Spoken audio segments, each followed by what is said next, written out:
Good evening friends, hope you doing well. Friends, previous classes में मैंने already आपसे जो टॉपिक डिस्कस किया था वो किया था कंक्रीट के बारे में कि कंक्रीट क्या चीज़ होती है and what are the process for manufacturing of concrete.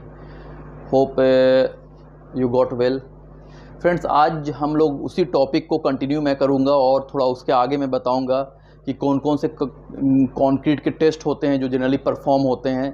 Because being a civil engineer you should have knowledge about that कि क्या क्या टेस्ट होते हैं जो हमें जानना चाहिए। Because when you will go for job then suppose that you have the responsibility to test the concrete, then you should have knowledge about that what are the test generally perform for doing the compressive strength like tensile strength. There are many types of test, so one by one we will see that. Clear friends? तो friends, आज जो हम लोग शुरू करेंगे friends वो करेंगे कौन कौन से टेस्ट होते हैं कंक्रीट के, वो जनरली परफॉर्म की जाती है। तो फ्रेंड्स, मैंने प्रीवियस क्लासेस में मैं जो आपको मैं टॉपिक पढ़ाया था, मैंने वो पढ़ाया था कि मैन्युफैक्चरिंग ऑफ कंक्रीट क्या क्या चीज़ होती है। तो मैंने बताया था क्या क्या प्रोसेस होते हैं फ्रेंड्स। तो पहले मैंने आपको क्या बताया था, सबसे जो पहला प्रोसेस होता है वो क्या होता है फ्रेंड्स, वो बैचिंग होती है। बैचिंग के बाद क्या होती है फ्रेंड्स, बैचिंग के बाद हम लोग मिक्सिंग करते हैं। क्लियर? मिक्सिंग के बाद क्या होती है फ्रेंड्स, ट्रांसपोर्टेशन करते हैं। क्लियर? ट्रांसपोर्टेशन के बाद क्या करते हैं फ्रेंड्स, प्लेसिंग कर देते हैं। और प्लेसिंग के बाद compaction and then curing. Clear friends? ये सब स्टेप होते हैं जनरली जो परफॉर्म की जाती है process for manufacturing of concrete. Clear friends? तो फ्रेंड्स, जनरली आपको मैंने क्यूरिंग एक जो बताया था, क्लियर, मैंने बताया था क्यूरिंग क्या होती है। जो जनरली कंक्रीट पे फ्रेंड्स जनरली हम लोग जो पानी छिड़कते हैं ना, वही प्रोसेस टेक्निकल जो नेम है इसका वो क्यूरिंग होता है। क्लियर? तो क्यूरिंग जनरली जो नॉर्मली जो फॉलो किया जाता है फ्रेंड्स, वो याद रखना, मतलब 7 days to 10 days। क्लियर? ये होता है।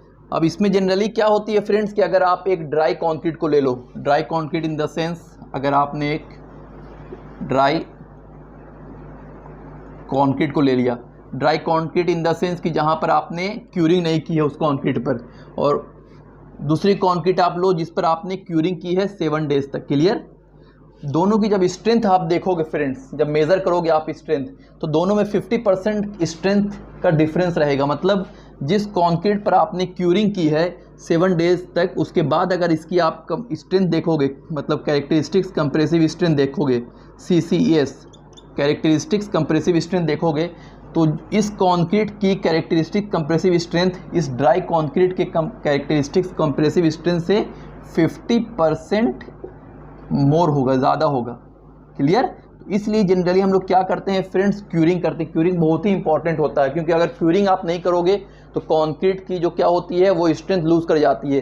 क्योंकि मैंने आपको पहले ही बताया है कि जब आप पूरी तरह से कंप्लीट हो जाता है, आप कॉम्पैक्शंस कर देते हो, उसके बाद क्या होती है कि उसमें जनरली हाइड्रोगेशन प्रोसेस शुरू हो जाती है। अब हाइड्रोगेशन प्रोसेस में क्या होता है फ्रेंड्स, सिंपल कंक्रीट के अंदर जो भी वाटर होते हैं, क्लियर, वो क्या होता है धीरे धीरे सूखना शुरू हो जाता है।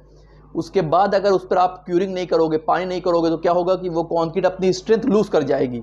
तो ये इसलिए जनरली हम लोग क्यूरिंग करते हैं, मतलब कंक्रीट की स्ट्रेंथ को मेंटेन करने के लिए। अगर आप चेक करना चाहते हो तो आप चेक भी कर लेना, एक कंक्रीट बनाना और उसमें ड्राई कंक्रीट बनाने के बाद उसे छोड़ देना, उस पर क्यूरिंग करना ही मत।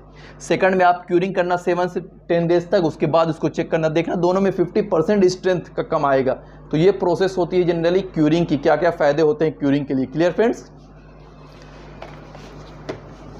अब फ्रेंड्स, लास्ट स्टेप तो क्यूरिंग होती है। इसके बाद जो सबसे लास्ट स्टेप होती है वो होती है फिनिशिंग। Clear friends? ये होती है आपकी फिनिशिंग। फिनिशिंग क्या होता है कि जब आपने फ्रेंड्स कॉम्पैक्शन कर दिया कंक्रीट का, क्लियर, जब आपने कॉम्पैक्शन कर दिया कंक्रीट का, तो आपने देखा होगा कॉम्पैक्शन के बाद भी क्या होता है कि कंक्रीट की कुछ कुछ जगह पर, कुछ कुछ सरफेस पर कुछ कुछ अप डाउन रहता है। मतलब अगर आपने यहाँ पे कंक्रीटिंग की है तो देखना कि कुछ जगह पर ऐसे उठा रहता है कंक्रीट। क्लियर? तो इसे हम लोग क्या करते हैं कि इसको रिमूव करके एकदम प्लेन कर देते हैं। क्लियर? उसी टर्म को जनरली क्या कहा जाता है, फिनिशिंग कहा जाता है। तो इसमें जनरली आपने देखा होगा इक्विपमेंट जिसको ट्रॉवलिंग भी कहा जाता है, TROWELLING, ट्रॉवलिंग भी होता है, जो इस शेप का, जैसे ट्रॉवलिंग हो गया या फिर फ्लोटिंग भी होता है फ्रेंड्स। क्लियर?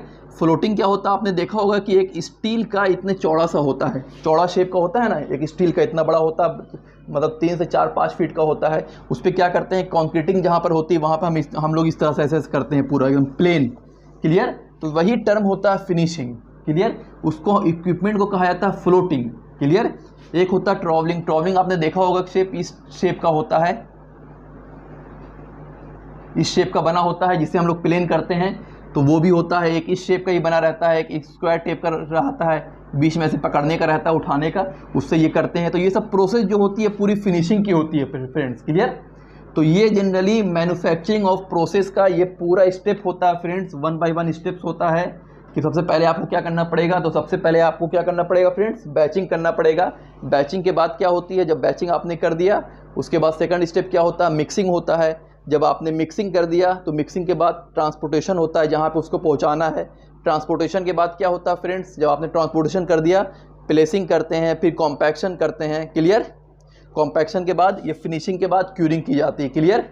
तो उस तरह से जनरली ये प्रोसेस होता है जो आपको जानना ज़रूरी है कंक्रीट के, मतलब कंक्रीट में अगर आप कंक्रीट पढ़ रहे हो तो ये सब प्रोसेस आपको जानना ज़रूरी है। You should have knowledge about that. Clear?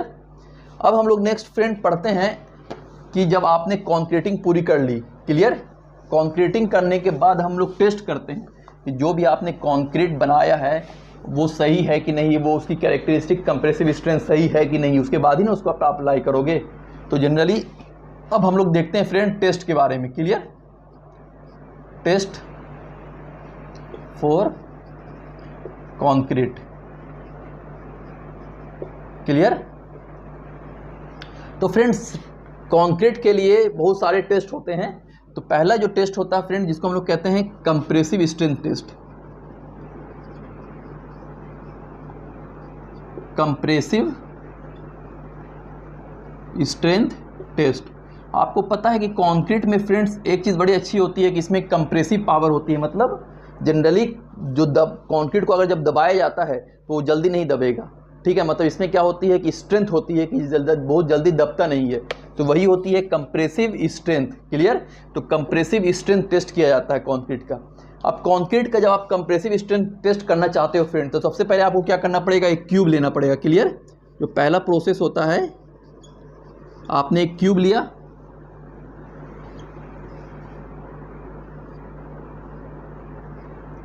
ये आपने क्यूब लिया। ये क्यूब की जो साइज होती है फ्रेंड्स वो होती है 150 mm 150 mm into 150 mm। Clear friends? ये आपकी साइज होती है क्यूब की। क्लियर? क्यूब की लेने के बाद इसमें क्या करते हैं कि हम लोग कंक्रीट फिल करते हैं। फिल करने के बाद इसे 24 आवर्स के लिए छोड़ दिया जाता है। क्लियर?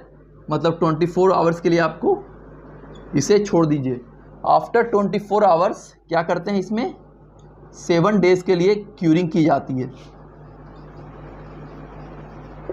24 आवर्स के लिए क्यों छोड़ा जाता है फ्रेंड्स? क्योंकि आपको पता है कि initial setting time of cement जो होती है वो ½ एन आवर होती है, और final setting time of cement क्या होती है फ्रेंड्स, तो आपको पता है 8 से 10 घंटा होती है। लेकिन जनरली हम लोग 24 घंटा के लिए छोड़ देते हैं पूरी तरह, उसके बाद ही हम लोग क्यूरिंग करते हैं उसमें। क्लियर? तो इसलिए 24 घंटे के लिए हम लोग छोड़ देते हैं, उसके बाद 7 डेज के लिए हम लोग क्यूरिंग करते हैं। क्यूरिंग करने के बाद ये जो 6 क्यूब याद रखना, नंबर ऑफ 6 क्यूब जो होती है 6 क्यूब लेते हैं हम लोग, 6 क्यूब टेस्ट करते हैं। अब ये 6 क्यूब को हम लोग जनरली क्या करते हैं कि एक लैब में आप एक मशीन आती है जिसका नाम है UTM मशीन। क्लियर? इस मशीन से जनरली हम लोग कंप्रेसिव स्ट्रेंथ टेस्ट चेक करते हैं। अब कंप्रेसिव स्ट्रेंथ टेस्ट चेक करने के लिए क्या करते हैं कि मशीन होती है, मशीन के बीच में ये क्यूब को रखते हैं, उसके बाद मशीन को स्टार्ट करते हैं। क्लियर? तो इसमें जनरली हम लोग रेट ऑफ लोड अप्लाई करते हैं। तो आपसे ये क्वेश्चन पूछता है फ्रेंड्स कि रेट ऑफ लोडिंग जो होती है वो क्या होनी चाहिए in the case of compressive strength test, what should be the rate of loading we should apply.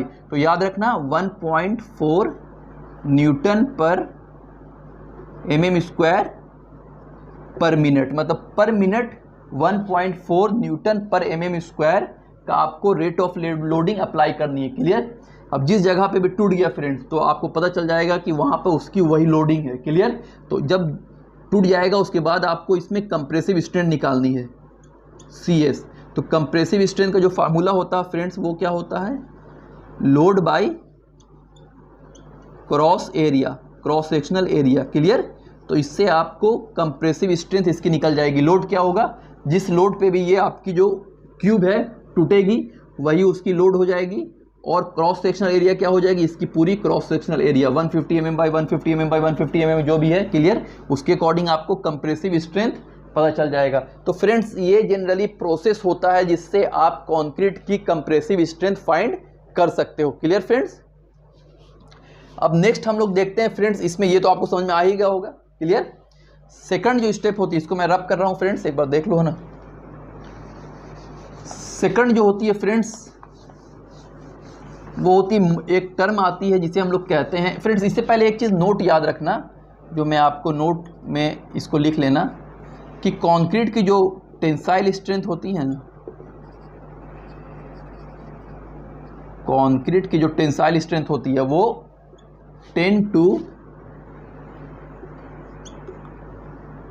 12% of compressive strength होती है। Clear. Compressive strength of concrete. Clear friends.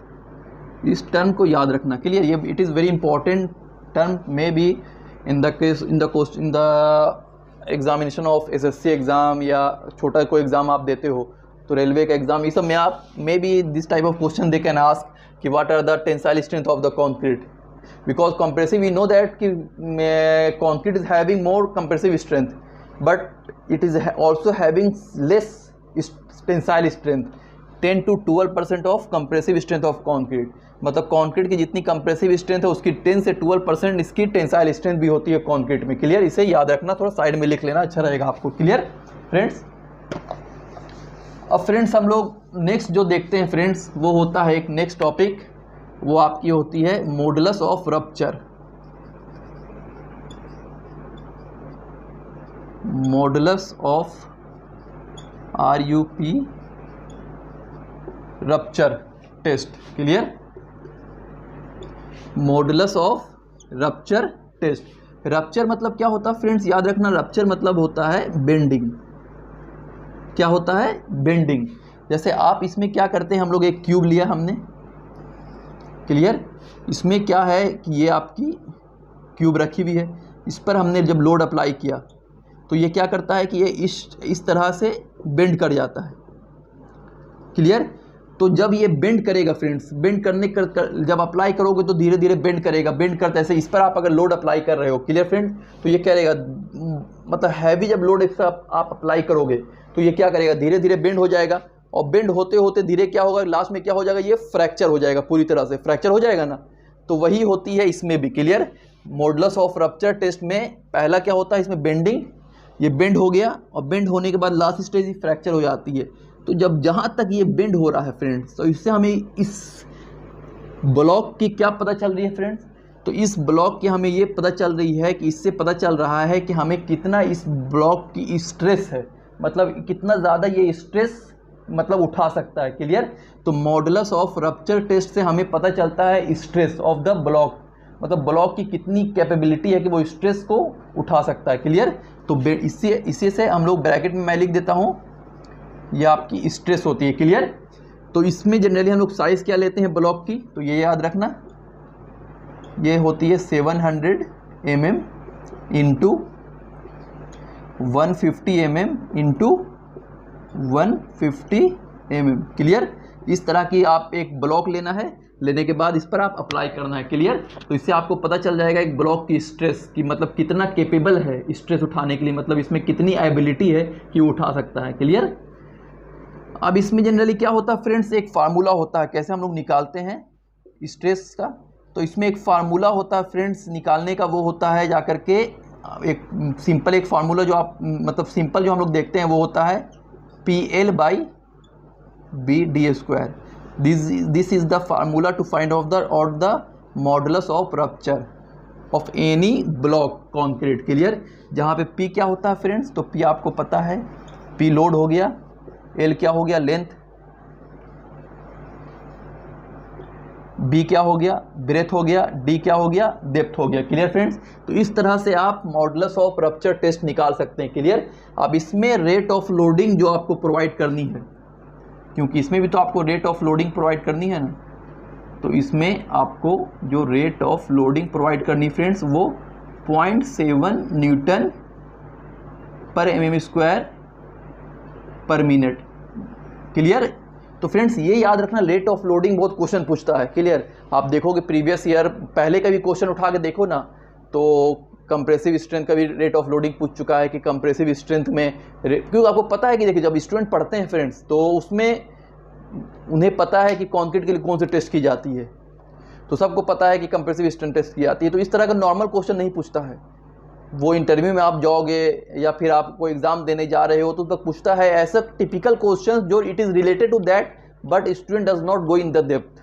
आप बहुत मे भी अगर बहुत सारे स्टूडेंट्स मेरा वीडियो देख रहे हैं तो जब मैंने ये बताया इससे पहले हो सकता है बहुत लोगों को पता नहीं होगा कि रेट ऑफ लोडिंग कितना हम लोग प्रोवाइड करते हैं। तो it is very important to know that कि what are the rate of loading in the case of modulus of rupture, what are the rate of loading in the case of compressive strength test, like that you should have knowledge about that. Clear? तो this is the formula to find out the modulus of rupture test in the case of block concrete PL/BD²। Clear? Rate of loading is 0.7 Newton पर mm² पर minute. Clear friends? Next one ये आप देख लो ना। अब friends एक चीज मैं आपको बता रहा हूं। क्लियर?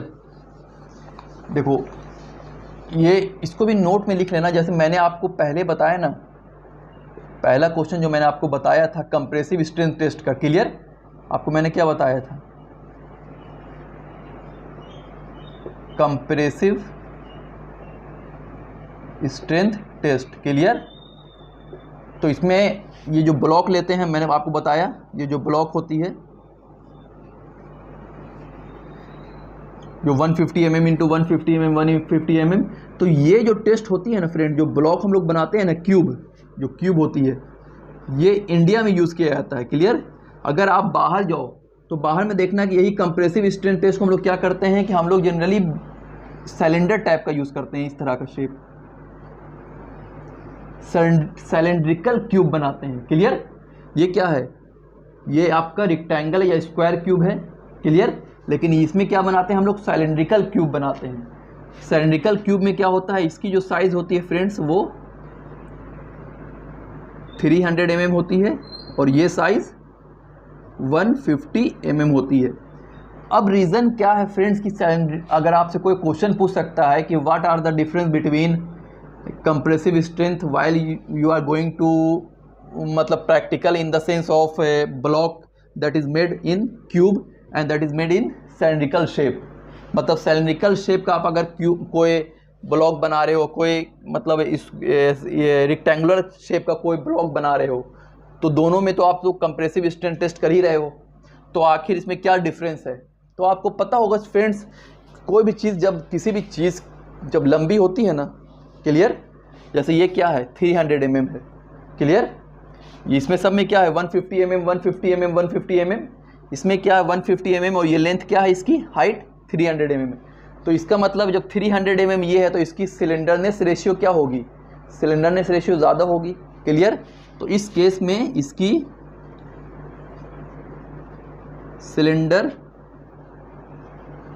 सिलेंडरनेस रेशियो क्या होगी? ज़्यादा होगी। और जब सिलेंडरनेस रेशियो ज़्यादा होती है तो उसमें क्या होगा?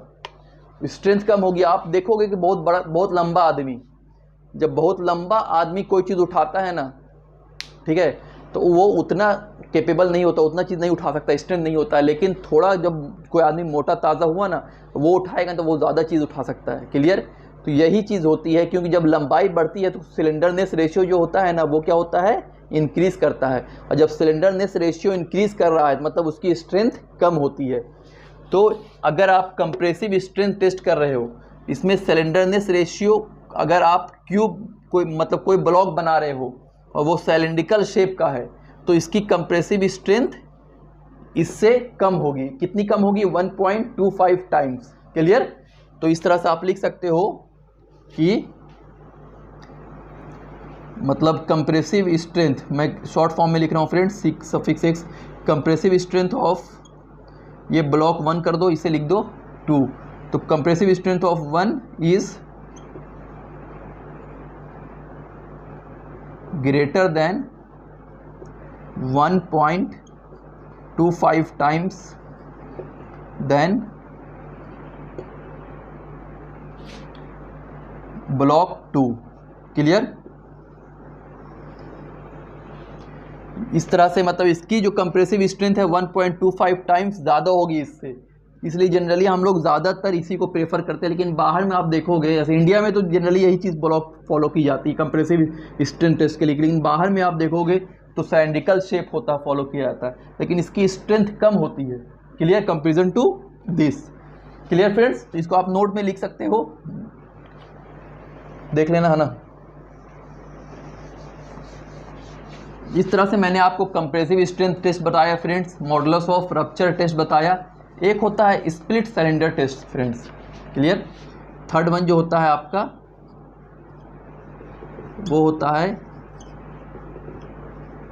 Split cylinder test. Split cylinder test में क्या करते हैं फ्रेंड्स हम लोग जनरली, सॉरी सिलेंडर टेस्ट नहीं, split tensile test, split tensile strength test. इसमें क्या करते हैं फ्रेंड्स कि ये बना रहता है, ये बीच में हमने ब्लॉक रख दिया और इस तरह से ये कर दिया। क्लियर? अब ये खींचता है, खींचने के बाद ये बीच से क्रैक होता है। क्लियर? तो यही, इससे क्या पता चलता है हमें, कंक्रीट की टेंसाइल स्ट्रेंथ पता चलती है कि कंक्रीट की कितनी टेंसाइल स्ट्रेंथ भी है, क्योंकि मैंने बताया था कंक्रीट की जो टेंसाइल स्ट्रेंथ 10 से 12% होती है, तो वो भी आपको देखना पड़ता है कि जो स्प्लिट टेंसाइल टेस्ट में हमें टेंसाइल का पता चलता है। क्लियर? क्या पता चलता है फ्रेंड्स? टेंसाइल का। अब इसमें जनरली जो हम लोग इस फॉलो करते हैं फ्रेंड्स, क्लियर, तो इसमें रेट ऑफ लोडिंग जो फॉलो की जाती है, इसमें भी हम लोग friends rate of loading follow करते हैं। तो इसमें रेट ऑफ लोडिंग जो फॉलो की जाती है 1.2 न्यूटन पर mm² पर मिनट से लेकर के 2.4 न्यूटन पर mm² पर मिनट। इन बिटवीन जहाँ पर भी ये क्रैक हो गया तो हमें पता चल जाएगा उसकी टेंसाइल स्ट्रेंथ उतना ही है। क्लियर? तो इस तरह से स्प्लिट टेंसाइल स्ट्रेंथ टेस्ट जो फॉलो की जाती है वो सिर्फ टेंसाइल स्ट्रेंथ को फाइंड करने के लिए फॉलो की जाती है। इस चीज़ों को याद रखना। क्लियर? और इसका जो फार्मूला होता है फ्रेंड्स वो होता है, आप सिंपल मतलब उसका तो मैंने बता दिया था क्या होता है, PL/BD²। इसका जो होता है 2P/πDL। क्लियर? जहाँ पे P क्या है आपका, P लोड हो गया, D dia and L length. तो इस तरह से आप फाइंड कर सकते हो। डाया क्यों? क्योंकि ये सिलिंड्रिकल शेप है। तो इस तरह से स्प्लिट टेंसाइल स्ट्रेंथ टेस्ट हम लोग फाइंड कर सकते हैं। रेट ऑफ लोडिंग याद रखना 1.2 न्यूटन पर mm² पर मिनट से 2.4 न्यूटन पर mm² पर मिनट, ये फार्मूला होता है, इससे फाइंड कर ली जाती है। क्लियर? तो इस तरह से फ्रेंड्स जो कंक्रीट की टेस्ट होती है, जैसे पहली जो टेस्ट मैंने आपको बताया वो बताया कि कंप्रेसिव स्ट्रेंथ टेस्ट, इसके लिए UTM मशीन यूज़ की जाती है। सेकंड मैंने बताया modulus of rupture test. Clear? Third मैंने बताया स्प्लिट टेंसाइल स्ट्रेंथ टेस्ट। तो इस तरह से टेस्ट होती है, उसकी रेट ऑफ लोडिंग सबकी अलग अलग होती है। पहले वाली की 1.5 1.4 न्यूटन पर mm² पर मिनट होती है। सेकंड वाला आप देखोगे मॉडुलस ऑफ रप्चर में, तो उसमें जनरली हम लोग क्या करते हैं 0.7 न्यूटन पर mm² पर मिनट लेके चलते हैं रेट ऑफ लोडिंग। थर्ड जो टेंसाइल है इसमें हम लोग 1.2 से लेकर के 2.4 न्यूटन पर mm² पर मिनट। तो इस तरह से जनरली हम लोग फाइंड कर सकते हैं पूरी चीज़ों को फ्रेंड्स, और हम लोगों को जानना पड़ेगा कि कैसे कैसे क्या चीज़ होती है। तो फ्रेंड्स इस तरह से आपको समझ में आ गया कि क्या क्या टेस्ट किस तरह से टेस्ट की जाती है कंक्रीट की और क्यों इंपॉर्टेंट है। अब जनरली जो ये टेस्ट की जाती है फ्रेंड्स, तो इसमें ऐसा नहीं है आप किसी ग्रेड का भी कंक्रीट ले लो, जैसे आप M5 ले लो, ठीक है, M7.5 ले सकते हो आप, M10 ले सकते हो, M15 ले सकते हो आप, 20 ले सकते हो, M25 कुछ भी ले सकते हो। अब जैसे रेशियो इसका प्रोपोर्शन देखोगे तो इसका क्या होता है फ्रेंड्स, 1:5:10 होता है, 1:4:8 होता है। M10 का 1:3:6, M15 का 1:2:4, M20 का 1:1.5:3 एंड M25 का 1:1:2। कोई भी ग्रेड ऑफ कंक्रीट ले लो, ऐसा नहीं है कि कोई भी स्प्लिट टेंसाइल स्ट्रेंथ टेस्ट आपको करनी है या फिर कंप्रेसिव स्ट्रेंथ टेस्ट करनी है तो उसमें कोई स्पेसिफिकेशन ग्रेड ऑफ कंक्रीट लोगे नहीं आपको, क्योंकि हर तरह की कंक्रीट आपको यूज़ करनी है अलग अलग मेंबर। मैंने बताया है कि M5 कहाँ पे यूज़ होती है, M20 कहाँ पे यूज़ होती है, M25 कहाँ पे होती है। तो इस तरह से आपको सब कंस्ट्रक्शन बनाना है तो आपको हर तरह के ग्रेड ऑफ कंक्रीट को लेकर चेक करना है, क्लियर। लेकिन प्रोसेस आपको फाइंड रखना है कि किस तरह से प्रोसेस की जाती है, क्लियर फ्रेंड्स। अब फ्रेंड्स एक टर्म आता है आपका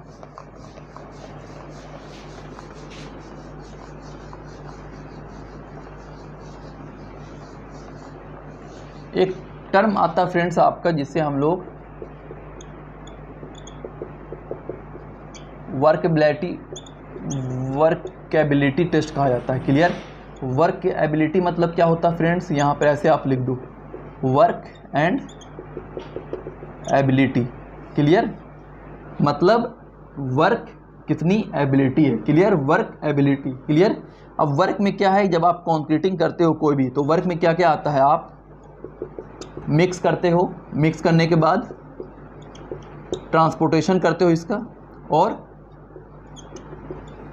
प्लेसिंग करते हो, क्लियर। यही होता है जनरली मेन जो वर्क होता है कंक्रीट का, यही होता है, मिक्सिंग करते हो, ट्रांसपोर्टेशन करते हो, प्लेसिंग करते हो, क्लियर फ्रेंड्स। तो यही मिक्सिंग, ट्रांसपोर्टेशन, ये प्लेसिंग जो होता है बहुत इजी वे में हो जाए, इसी को हम लोग कहते हैं वर्क एबिलिटी, क्लियर। इसी क्या कहते हैं हम लोग, वर्क एबिलिटी। अब वर्क एबिलिटी जो टेस्ट होता है फ्रेंड्स वो 3 तरह का होता है। पहला जो होता है जिसे हम लोग स्लम टेस्ट कहा जाता है, सेकंड जो होता है जिसे कॉम्पैक्टिंग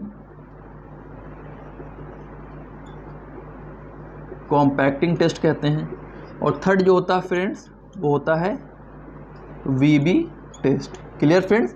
तो इस तरह से 1 बाय 1 हम लोग देखेंगे कि स्लम टेस्ट क्या होता है, कॉम्पैक्टिंग टेस्ट क्या होता है और वीबी टेस्ट क्या होता है। आज मैं सिर्फ स्लम टेस्ट बताऊंगा, क्लियर फ्रेंड्स। नेक्स्ट लेक्चर में कॉम्पैक्टिंग टेस्ट और वीबी टेस्ट के बारे में डिस्कस करेंगे, क्लियर। तो हम लोग देखते हैं स्लम टेस्ट क्या होता है फ्रेंड्स। यहाँ पे आपको मैं लिख दे रहा हूँ स्लम टेस्ट, क्लियर। अब फ्रेंड देखो स्लम टेस्ट में क्या करते हैं, सबसे पहले हम लोग एक कोन लेते हैं, इस शेप का रहता है, क्लियर। इसकी जो साइज होती है फ्रेंड्स 300 mm होती है, इसकी साइज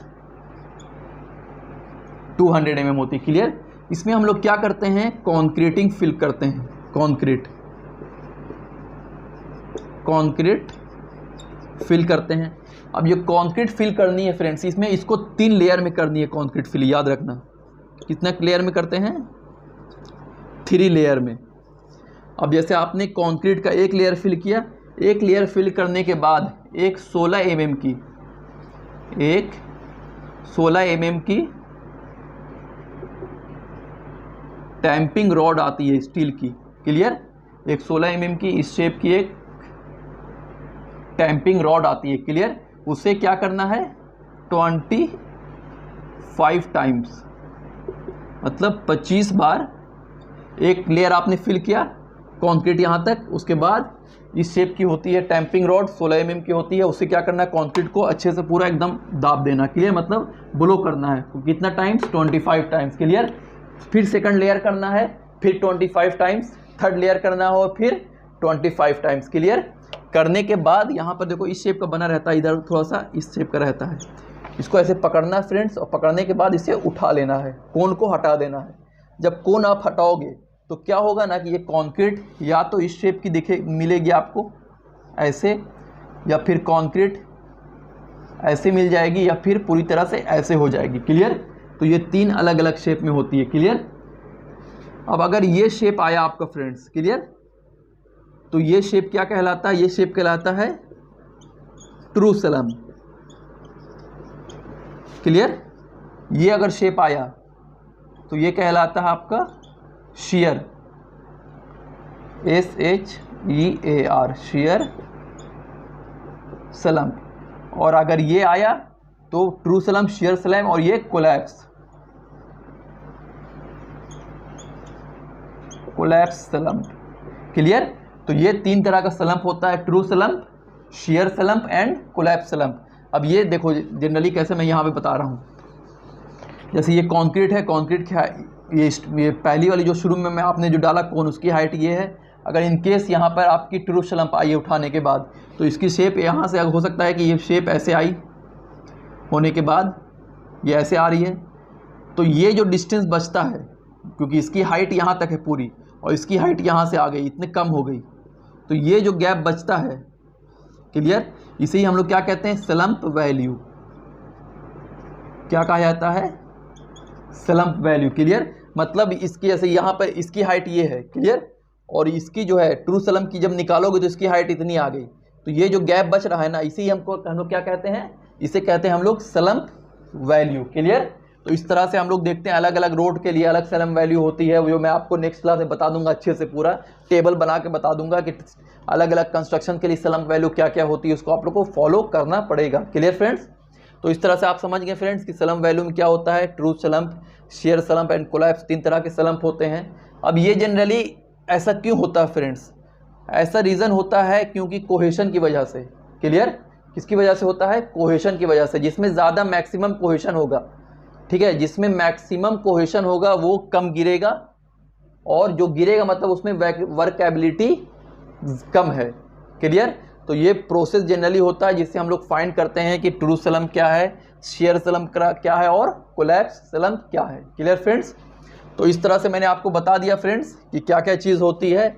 अब आपको खुद से समझना है, वीडियो को आप देखो अच्छी तरह से, 2 बार 3 बार 4 बार जितना बार देखना है, अच्छी तरह से समझ लो क्या चीज़ होती है, क्या क्या टेस्ट होते हैं, 1 बाय 1, क्योंकि चीज़ों को मैंने प्रीवियस क्लास में ही बताया था मैंने आपको, एंड अभी मैं आपको और खुद फिर बता रहा हूँ कि चीज़ों को पढ़ने ज़्यादा सुनने की कोशिश करो, समझने की कोशिश करो, तो वो ज़्यादा आपके लिए इंपॉर्टेंस होगा। बट पढ़ना भी ज़रूरी, लेकिन पढ़ने के साथ कोई टॉपिक को भी पढ़ो, उसे बुक से भी पढ़ो, उसके बाद आप वीडियो लेक्चर देखो। क्लियर। वीडियो लेक्चर से जैसे आप इनकेस अगर स्लम्प पढ़ोगे तो स्लम्प जो है आप बुक से ही पढ़ो, एस रामामूर्थम की बुक आती है, अच्छी अच्छी बुक आती है, उससे आप पढ़ सकते हो। उसके बाद उसको आप जनरली वीडियो में देखो, तो उससे आप सुनोगे ना तो आपको मतलब माइंड में एक चीज़ अच्छे से आ जाएगी। हम लोगों को याद है आज, क्योंकि हम लोगों ने बुक से भी पढ़ा और उसके साथ साथ चीज़ों को देखा, समझा, क्योंकि सुनने से बहुत ज़्यादा चीज़ कॉप अप हो जाती है, माइंड में आ जाती है, फिर आप भूलोगे नहीं। और चीज़ों को याद करने ज़्यादा समझने की कोशिश करो, कोई भी चीज़ को जब आप समझोगे ना तो वो ज़्यादा आपके लिए इंपॉर्टेंस होगा। Okay friends. तो मुझे लगता है कि आपको समझ में आ गया होगा फ्रेंड्स, है ना। और बाकी नेक्स्ट लेक्चर में हम लोग फिर इस चीज़ों को कंटिन्यू करेंगे आगे बहुत सारी चीज़ें हैं फ्रेंड्स। और मैं फ्रेंड्स कंक्रीट भी पढ़ाऊँगा, फिर सॉइल मैकेनिक्स भी मैं शुरू करूँगा, और फिर स्ट्रक्चर एनालिसिस, क्योंकि मैंने एमटेक, मेरा स्ट्रक्चर एनालिसिस मेरा बहुत सबसे मेन सब्जेक्ट्स है। Really I like this subjects, क्योंकि मुझे बहुत ही अच्छी तरह से इस सब्जेक्ट्स के बारे में मतलब मैंने दिल लगा इस मतलब स्ट्रक्चर एनालिसिस में मैंने बहुत ज़्यादा अपने आप को कंसंट्रेट किया, क्योंकि मैंने जो एमटेक किया है तो मेरा स्पेशलाइजेशन ही स्ट्रक्चर है। तो मैंने बहुत अच्छी तरह से मैं आपको सॉफ्टवेयर के बारे में बताऊंगा कि सॉफ्टवेयर से किस तरह से निकाली जाती है किसी भी बिल्डिंग की, और कौन कौन से सॉफ्टवेयर होते हैं, एनालिसिस की जाती है। तो 1 बाय 1, क्योंकि फ्रेंड्स मुझे भी ज़्यादा टाइम नहीं रहता है, तो मैं बहुत ज़्यादा लेक्चर भी नहीं लूँ, और आपके लिए भी नहीं कि मैं 1 घंटा आपके लिए लेक्चर ले लूँ, तो आपको भी थोड़ा बोर लगेगा। थोड़ा पढ़ें, लेकिन अच्छे से पढ़ें और समझ कर पढ़ें, वो ज़्यादा इंपॉर्टेंस होता है। Clear friends. तो ओके फ्रेंड्स, तो मिलते हैं फिर कल। Okay, good night.